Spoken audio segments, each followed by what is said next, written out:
Mga buhing santos, welcome sa atong millennial documentary program sa atong DF channel. Ning ubos ng igsuon at Dr. DF researcher, author, and Juris Doctor. Mudapit ka ninyo, ini nga to karon nga paghisgutan the divine role of government. Nandun na ba dihay divine role ang kagamhanan? Unsa bagayod ang balaanon nga kaakuhan ni ining gobyerno sa katawhan? Is there a divine role of government? Doon na ba kini balaanon nga kaakuhan? Mao ni agatong pagapribahan karon. And who is really the owner of the governments of the world? Ug nganong niaman ang mga gobyerno? Unsa bay mga kriteria nga kining maong gobyerno iya sa Dios? Ug unsa barusab ang mga kriteria nga kining maong gobyerno dili iya sa Dios? Mo'y hisgutan nato ang divine role of government. Now, take note that God allows me tugot ang Dios na dunay gobyerno sa kanasuran sa kalibutan in order to form part in His kingdom. In other words, this is the entire house. And the entire house has several parts. And those parts are the governments. And the entire house is the kingdom of God. And these governments should form part in the kingdom of God in this world. Niining puntuha karon, atong tugkaron ang gipadayag sa kaalam, the wisdom of Solomon. And Solomon, when he was chosen to lead the kingdom of Israel, following his father, King David, ningon si Solomon, wa ko'y kabangkaagan ron, dili ko graduate sa political science, dili sad ko lawyer, and how could I manage the government? O mingon ang Dios, pangayo, o unsay mong pangayoon kay hatag ko kana kanimo. And so Solomon asked wisdom, o gihatag sa Dios ang kaalam ni Solomon. O kining maong kaalam, Christ is the wisdom of God. And this wisdom is the breath of God. Ginhawa sa Dios. And this wisdom is one of the 7 gifts of the Holy Spirit. The first gift of the Holy Spirit, wisdom, kaalam. And once a person has wisdom, unsa ba'y mahitabo? He is a problem solver. Because wisdom is the first gift of the Holy Spirit. It is the breath of God. It is the number 1 problem solver. And so in other words, ang gobyerno, namugna ang gobyerno in order to solve the problems. The government is a problem solver, not a problem creator. Take note. The government was founded in order to solve public problems. In order to solve the problems of the people. That is salus populi, is suprema lex. The welfare of the people is the supreme law of the land. And so, the government is a problem solver, not a problem producer. Dili tighimog mga problema, kundi mo solban sa problema. Now, ato karon nga pamatud-an in the book of wisdom, si kang Solomoning wisdom ni Solomon, chapter 6, verse 1 to 11. The responsibilities of those who manage the government. So, unsa ba ang mga kaakuhan ni adtong napili and those who are running the government, appointive and elective servants of the government? Busa niya kini sa wisdom, kaalam Solomon, chapter 6, verse 1 to 11. Busa, kamong mga hari, kamong mga nagmando sa tibok kalibutan. So we are now calling Mr. President BBM. All the presidents of the world, of the different governments, the states of the world, President Trump, tanan nga mga pagulo sa 195 states of the world. Unsay giingon, patalinghugi ang akong isulti ug pagkat-on gikan niini. You kings, you rulers of the world, listen to what I say and learn from it. Nang dumala kamo sa daghang mga nason, ug mapagarbuhon nga daghan ang mga tao nga ubos sa inyong pagmando. You govern many lands and are proud that so many people are under your rule. Apan ang Ginoo nga labing halangdon, mao'y naghatag niining maong otoridad nga naha kaninyo. Imagine, the source of authority in the government public service, the source of authority is God to whatever is the form of a government, monarchical, democratic, unicameral, parliamentary, presidential, federal, ito talaga. Kahit anong klase ng pamahalaan, bisag unsang klasiha sa panggoberno, ang naghatag o otoridad mao ang Diyos. But this authority has been given to you by the Lord Most High.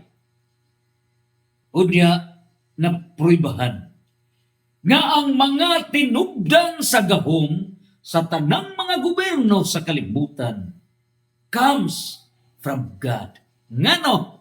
Because there is a divine role of every government, and that divine role is to form part of the kingdom of God on earth. Nanon sa badiay, doon na badiay pruiba nga ang Diyos magahimo niya ng gingharian sa Diyos. Yes. In Daniel chapter 2 verse 44, ingon ni Propeta Daniel, God shall establish His kingdom on earth and shall conquer the kingdoms of the world, and that shall last forever. So kining maong gingharian sa Dios, mao kini ang punuan ug ang mga gobyerno sa kalibutan, the governments of the world shall form part in the kingdom of God. Ipuntuha karon nagaingon ang kaalam ni Solomon, nagbando kamo sa ngalan sa Dios ug sa iyang gingharian, ug kun dili kamo magmando sa minatarong, kun dili ninyo tumanon ang balaod, kun dili kamo magkinabuhi subay sa kabubuton sa Dios, maagom kamo sa kalit o makalilisang nga silot. So dunay silot na. Ug busa, unsa pa'y mahitabo sa mga silot niadto karon nga dili mosunod sa kabubuton sa Dios. Mao kini ang gingon, you rule on behalf of God and His kingdom. And if you do not govern justly, if you do not uphold the law, mao kini ang pagpadayag. Galayb pa ko miko, balik unya miko. Galayb pa ko.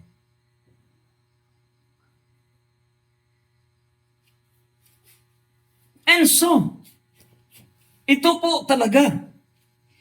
Ano ang sabi unsay giingon sa Dios? You will suffer sudden and terrible punishment. Do nagisilot.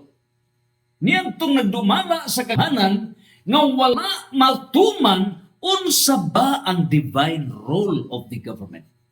So kung ang pagdumala sa pagka-presidente sa usa ka nasod.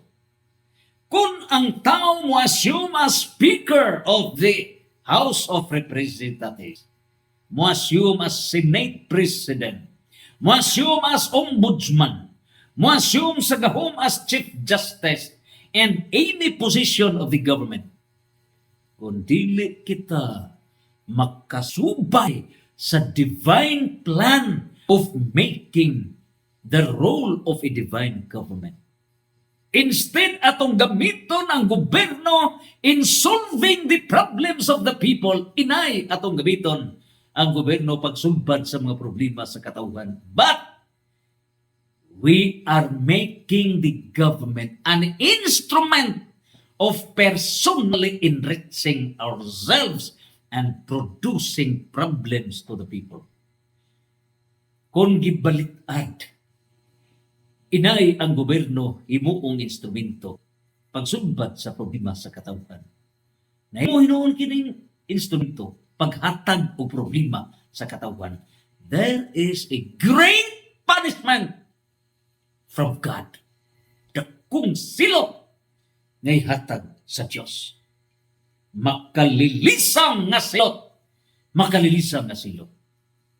And so, Mr. Romualdez, Mr. Ko, the Malacanang, and all in the executive and the legislative departments, DPWH, those contractors conniving in the crocodile fund scandal in the Philippines, pamuta, kay dako yun ang silot nga ipahamtang sa Diyos.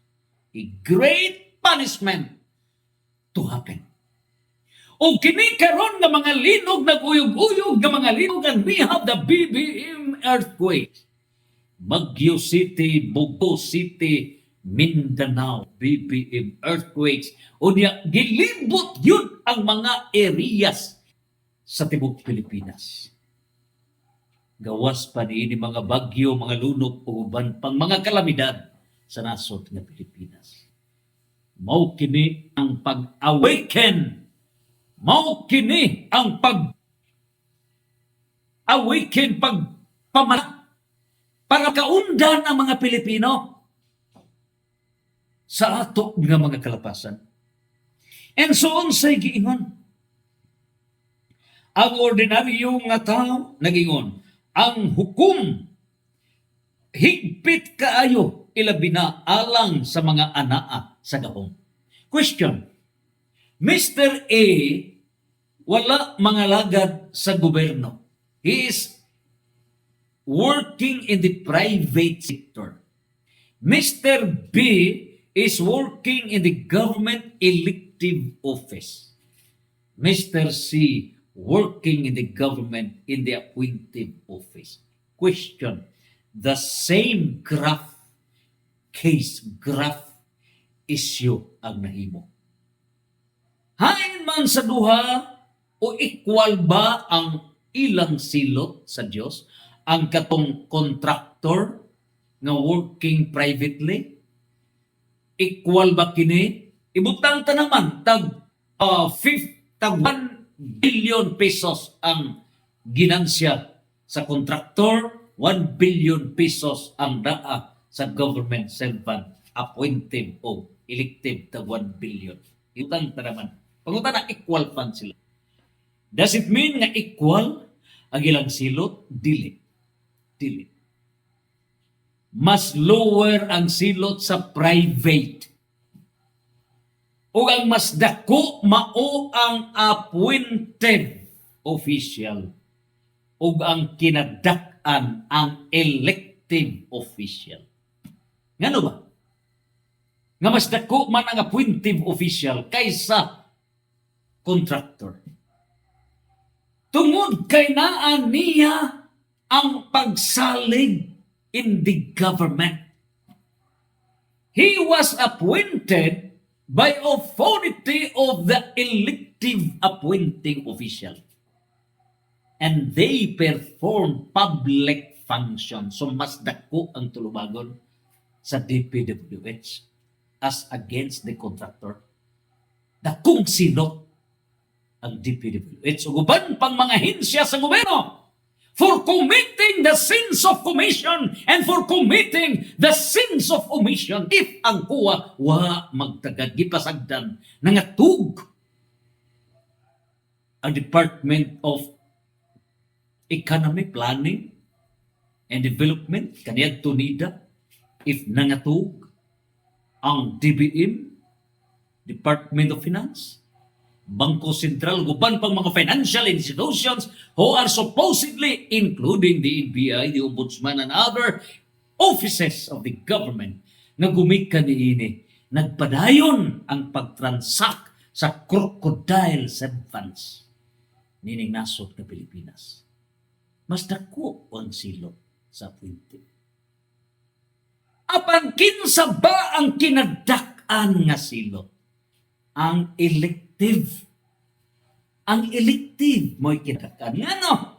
Because there was a direct contract between the sovereign Filipino people and those elected in the government service, and that's the essence of republic, representing the public, republican government. The highest punishment. Sumao kini ang giingon diha sa Kaalam ni Solomon chapter 6 verse 5. Ngadto na 5 to 6. Nagingon ang ordinaryo nga tao mahimo nga pasayloon sa iyang kasaypanan tungod sa kaluoy. Apan sila nga anaa sa gahom moatubang sa usa ka mahigpit nga hukom. So mas minus ang penalty sa private sector.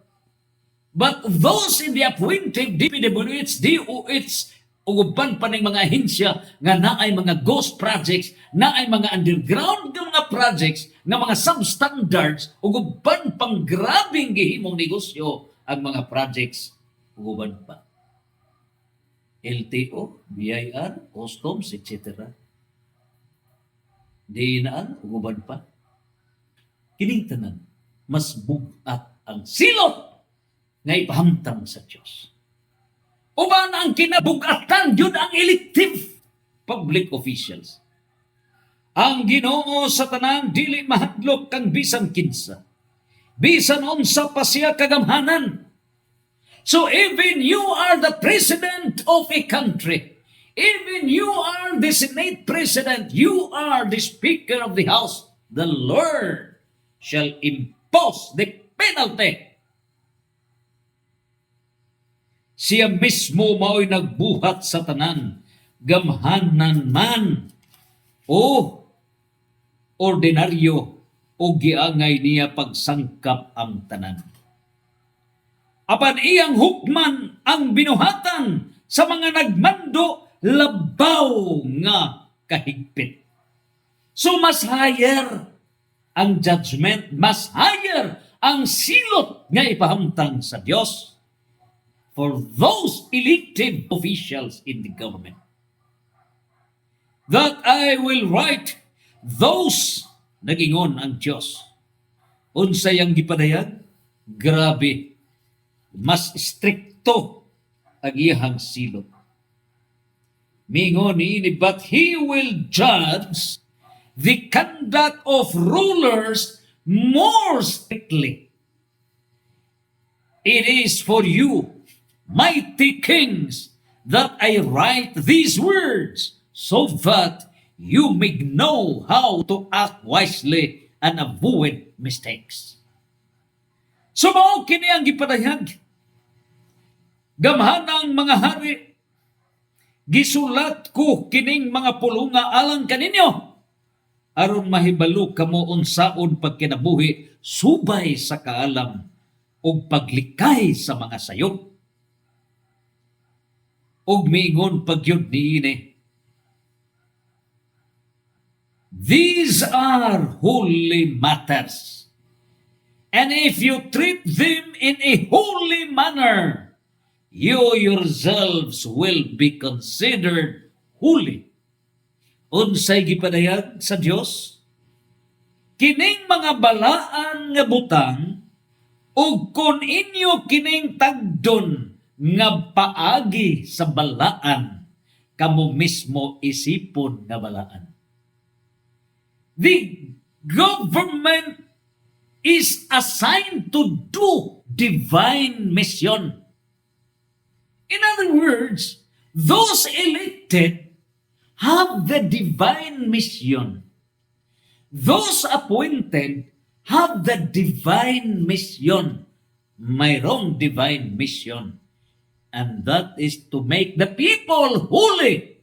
Pagsantos sa katauhan. Pangutana, ang pagpanghilabot sa bahandi sa katauhan, billions and trillions of pesos, balaan bang buhat? Pagsantos ba kini? O santil mo ang nahitabo? Nining putuha, there is a violation of the divine mission of the government. And if there is a violation of a divine mission of the government, then the heaven shall impose a direct penalty. There is a penalty. Doon ay silot may pahamtang sa Diyos. And so, if you have learned this lesson, you will be able to defend yourselves at the judgment. Kung makakaton kamo ni ining pagtulunana, makahimo kamo pagpanalipod sa inyong kaugalingon sa adlaw sa paghukom. So then, make any teaching your treasure and joy, and you will be well instructed. Kamo gitudluan unsa o dinyo pagbukat. Busahin mo ang akong pagtulunan nga inyong bahandi o kalipay o daghan kamog makatunan. Now, in 1 Corinthians chapter 6, verse 2 to 3, unsay giingon sa 1 Corinto chapter 6, verse 1 to 3, nagaingon, the people of God shall judge.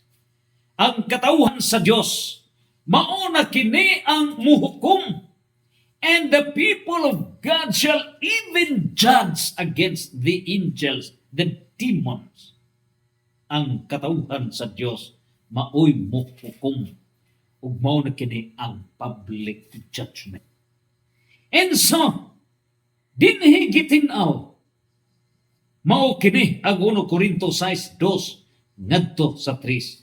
Wala ba kayo mo masayod nga ang balaang katauhan sa Dios mao'y maghukom sa kalibutan? Don't you know that God's people will judge the world? Ang katauhan sa Dios mao'y maghukom ni ining kalibutan. And so, with all the repentant people, ang nagbasol nga katauhan, after cleansing the sovereign sins of the Filipino people, human kita mangumpisal tanan ng mga Filipinos, have a public repentance. And then after that, after ning tanan, itugya na to sa Diyos. We will pray that there will be a deadline para niini karon ng mga contractors. Deadline for those who are employed at the DPWH, appointive officials, DOH, guban pa mga ahensya sa kagabahanan. Return the public funds 5 times. 5 times. Ngano? More than the interest. Gawas pa sa more than the interest ang nasamad ng mga kasing-kasing sa mga tao, pagabayaran ka na. The damaged hearts, the damaged future of the Filipino people, you have to pay.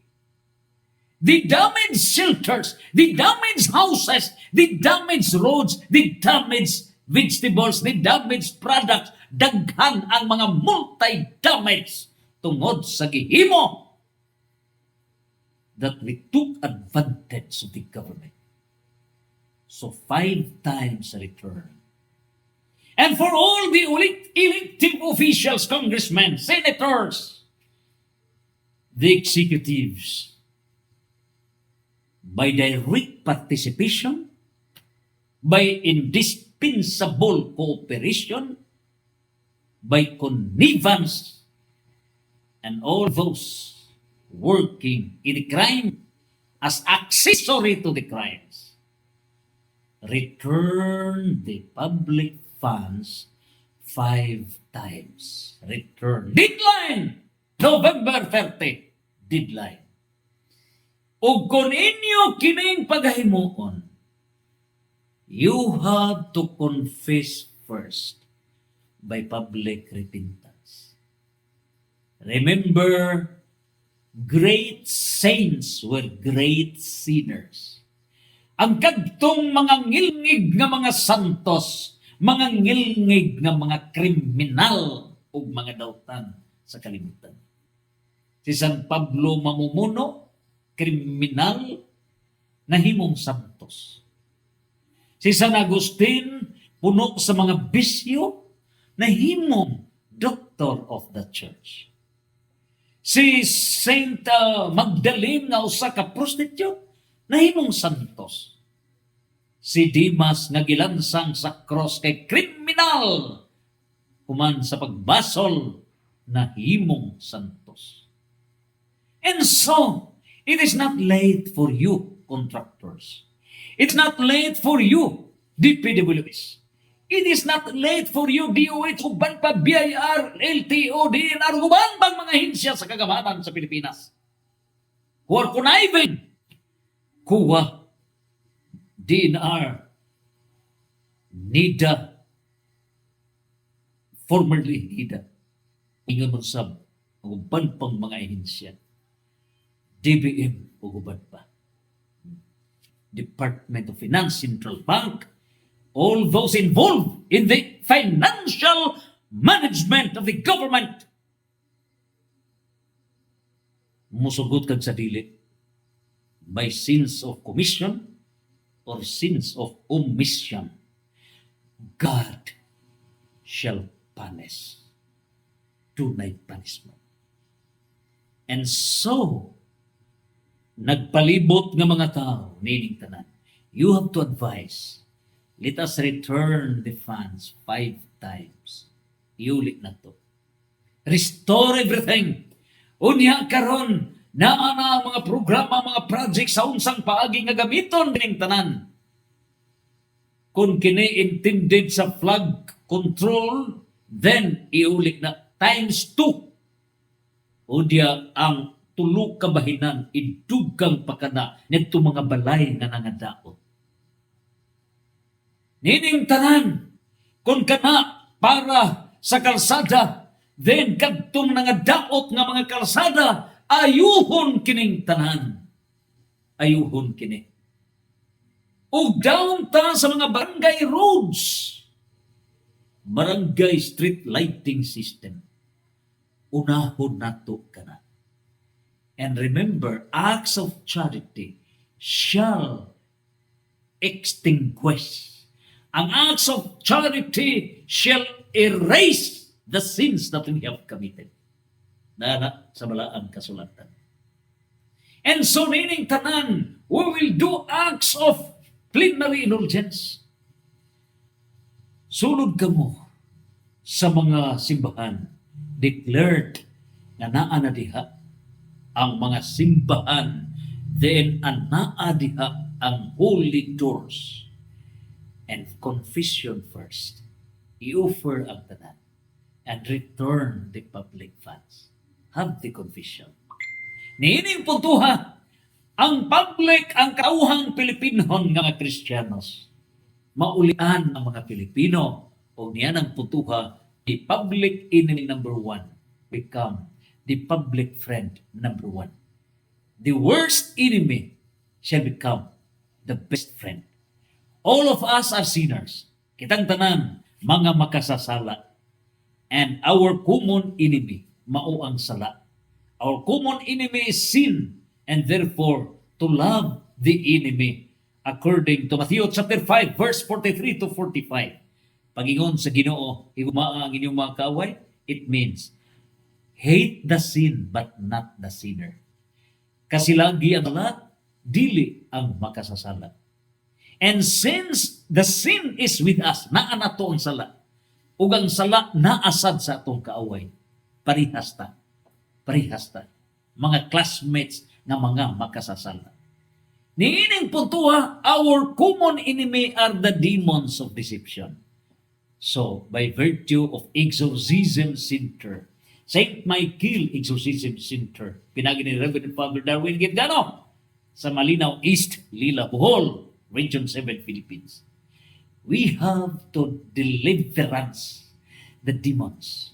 As declared by Archbishop Alberto Oy, July 31, 2025, mipadayag siya. Our demons, the demons of deceptions. Ephesians chapter 6, verse 1 to 12, mao ang atong kaaway. And once we fight out the demons of deceptions, we will win. Mudaog ta. Umaunag ka na sa Revelation chapter 12, verse 11, nga magmadaugon ta. Ug ang gobyerno, magmahimong magmadaugon, the divine government which serves the divine role as part of the kingdom of God. On earth, Santos, Santos, Santos, Fiat